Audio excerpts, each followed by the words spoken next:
একদিন এক গভীর বনে একটি বানর বাস করত। সে ছিল খুব দয়ালু ও বুদ্ধিমান। বনের জীবদের ভালো রাখার জন্য সে সবসময় চেষ্টা করত। বানরটি হরিণকে খুব ভালোবাসত। যখন হরিণ খাবার খুঁজতে পারত না, তখন বানর গাছ থেকে সুস্বাদু ফল পেড়ে তাকে খেতে দিত।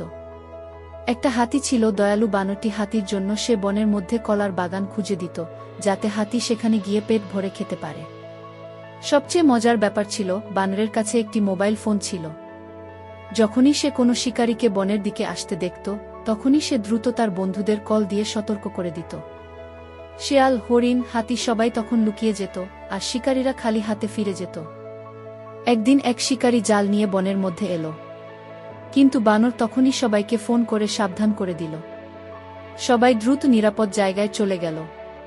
শিকারী পুরো বনে ঘুরেও কোনো প্রাণী ধরতে পারল না। সে হতাশ হয়ে ফিরে গেল।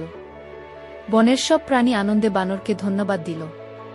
তারা বলল, তুই আমাদের আসল বন্ধু, তোর জন্যই আমরা নিরাপদ। গল্পের শিক্ষা: সত্যিকারের বন্ধুরা সবসময় বিপদের সময় পাশে থাকে।